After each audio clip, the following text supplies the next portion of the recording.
Dunstan Thwaite looked at the railway crossing and decided that it was time for John Donne to die. It was a very suitable place for a murder. There were trees all around, and they hid the trains which came so fast along the railway line. The nearest house was Thwaite's own, and this was also hidden by the trees. People and traffic did not use the crossing very often, and the big gates were kept locked. There was a small gate used by passengers going to the station, but at night it was always quiet. Thwaite was a worried man. He had to use sleeping powders to help him sleep. But after tonight, things were going to be different. The time had come to stop the blackmail. The time had come for John Donne to die. It all began 5 years earlier. Thwaite worked in the offices of a large company, and his only money was the money that the company paid him. It was not much, but it was enough. Then he met the beautiful Miss Hilda Lorraine and asked her to marry him. She came from an important family who was supposed to be very rich, but in fact, they had less money than Thwaite had thought. He learned that he would have to pay for the wedding himself, and he did not have enough money for the expensive kind of wedding that Miss Lorraine wanted. So Thwaite stole £1,000 by changing the figures in the company's books. He planned to put the money back after he was married, but someone discovered that it was missing. Thwaite kept quiet. Another man was thought to be the thief, and he lost his job. Thwaite still said nothing. But John Donne worked in the same office. He worked closely with Thwaite and guessed Thwaite's crime. He searched through the company's books until he found what he was looking for. Then he went to Thwaite. "Sorry to have to ask you, Mr. Thwaite," he said. "I need £100 for my son. He's in a bit of trouble, you see." "But you don't have a son," said Thwaite. Donne just smiled. It wasn't a very nice smile.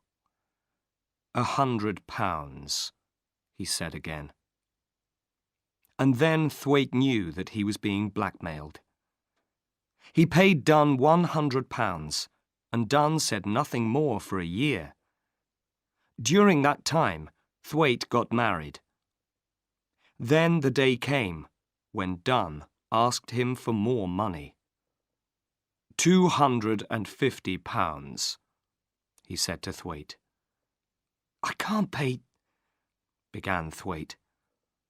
But he did. Either he paid or he went to prison. It went on for 5 years, and each time Donne wanted more money. Thwaite found it difficult to live on the money that he was left with. His wife liked expensive things. An expensive house, an expensive car, visits to expensive restaurants. She also discovered that some of the money her husband was paid each year seemed to disappear. He tried to lie about it, but he knew that she thought he was paying to keep another woman. Oh, how he hated John Donne. Something must happen. And then he remembered the railway crossing. It was not a new idea. Weeks before, he had thought about what could happen there. The idea came when the doctor gave him some powders to help him sleep. He thought about giving Donne enough of them to kill him. But then he got a better idea. Although he was afraid, Thwaite slowly realized that murder was the only answer to his problem. Then Dunn asked for more money. £500, Mr. Thwaite, Dunn told him. 500? Said Thwaite. Why not ask for the moon? You'll get neither one nor the other. 500, repeated Dunn calmly. It was then that Thwaite decided to murder the other man. He pretended to think about the money for a moment. Then he said, "Come to my house tomorrow night, and we'll talk." He remembered his wife was going to be away in London all night. "And bring those papers from the office which you want me to look at." "All right," said Dunn.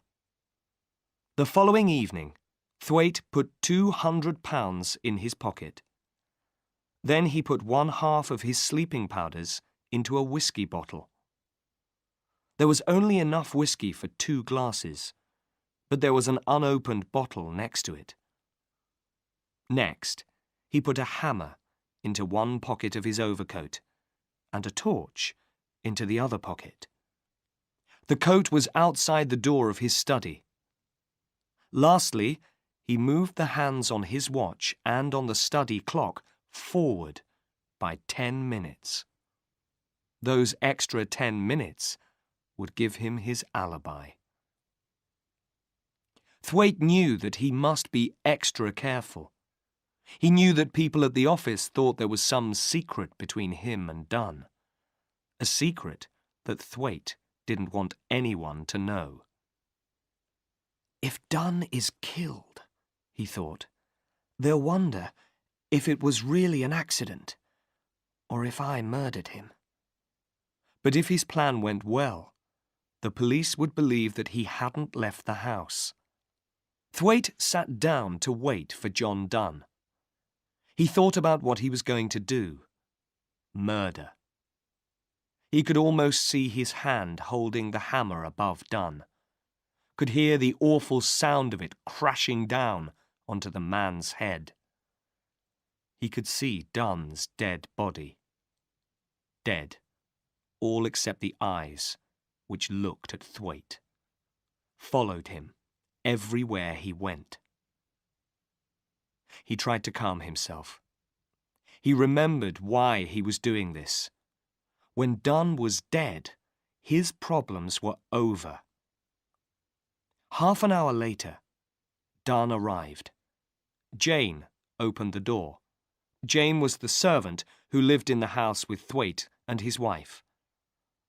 She brought Dunn into the study. Thwaite smiled in a friendly way. "Oh, good. You've brought those papers for me to see, Dunn. Thank you." After Jane left, the 2 men looked at each other. "Give me the papers," Thwaite said. "I'll look at them now that you've brought them." 15 minutes later, he gave the papers back to Dunn and sat back in his chair. "Now, about that other matter." He got up. "But why not have a drink first?" "No, thank you," said Dunn. He looked afraid. "What are you afraid of?" said Thwaite. He gave Dunn the opened whiskey bottle and 2 glasses. "We can both drink the same whiskey, if you like. Here, you do it." After a moment, Dunn put whiskey into each glass. Then he waited until Thwaite drank, before he drank his own. Thwaite watched him. How long before the other man began to feel sleepy? Thwaite needed all of one sleeping powder to make him sleep, but Dunn did not usually take them. "Listen, Dunn," said Thwaite. "I haven't got £500, but I can give you this." He took the money from his pocket and put it on the table. Dunn counted it. 200, he said with a laugh. Are you trying to be funny? I'm not saying it will be the last, said Thwaite. Take it now and be pleased that you've got it. Dunn shook his head. 500, Mr. Thwaite. I've told you, I can't do it, said Thwaite. And I won't do it.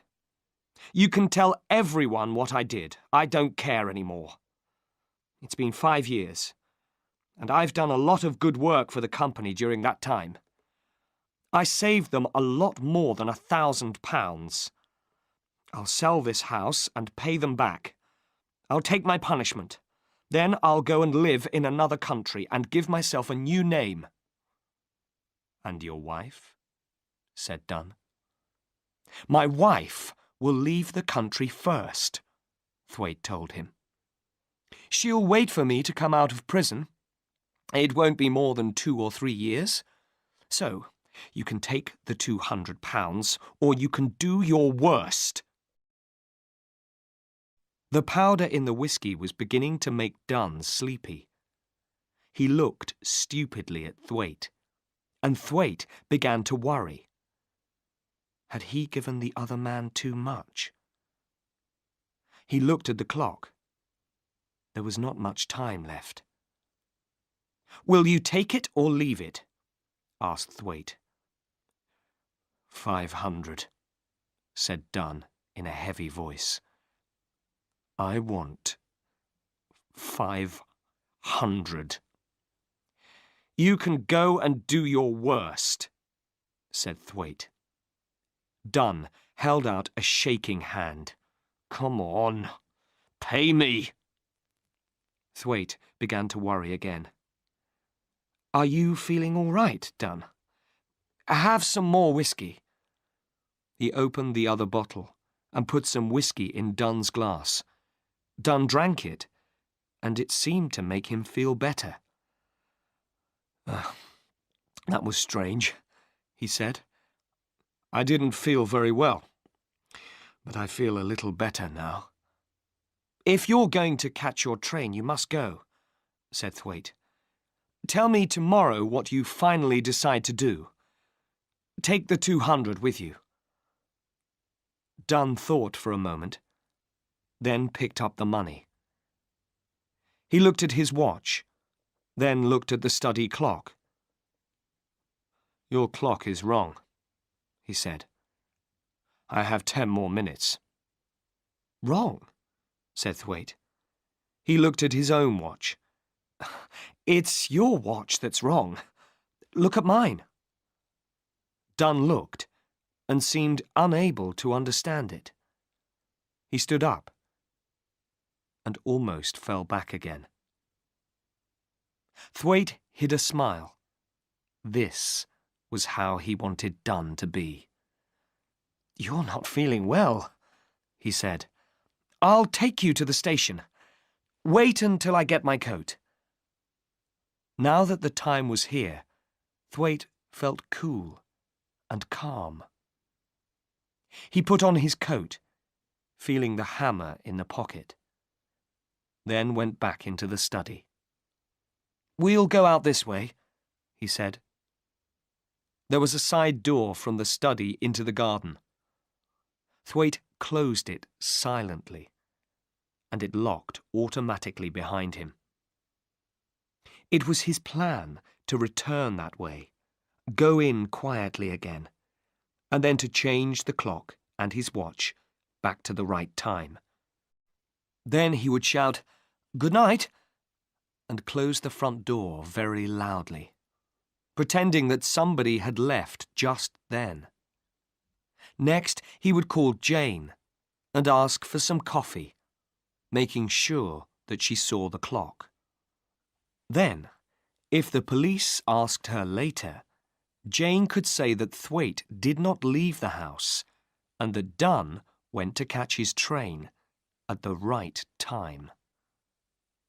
It was a dry night, but very dark. A train carrying freight went slowly by. Thwaite smiled to himself. There were plenty of freight trains at that time of the night. He needed one of them to hide his crime for him. He planned to hit Dunn on the head with the hammer, then put his body on the railway line. A freight train would do the rest. Slowly the two men walked on, Thwaite holding Dunn's arm. A light wind moved among the trees. Thwaite gently pushed the half-asleep Dunn forwards. He put his hand into his pocket for the hammer and stopped. His keys. They were still inside the house, and he could not get back in without them. He would have to ring the front door bell. His alibi was destroyed. It was a bad mistake. Everything was wrong now. He couldn't go on with the murder. Most murderers make mistakes, thought Thwaite, trying to calm himself. I've been the same. But he was shaking with fear as he thought about the mistake. Suddenly he could not walk another step with Dunn. "Good night," he said to the other man.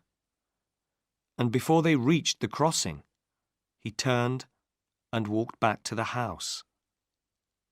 For 10 minutes, Thwaite walked up and down outside until he began to feel calm again. Then he rang the bell. A few moments later, Jane opened the door. "Thank you, Jane," he said. "I went to see Mr. Dunn over the crossing, and I forgot my keys." He went to bed a happier man. He was not a murderer. When he was eating his breakfast the next morning, he decided what to do. "I'll tell them at the office that I stole the £1,000, he said to himself. "I'll take my punishment, and then I can have some peace again." It suddenly seemed so easy. Until Jane came in. "Have you heard the news, sir?" she said. "Mr. Dunn was killed by a train on the crossing last night. A man who was working on the railway line found him this morning." Thwaite slowly went white. Jane was looking at him strangely.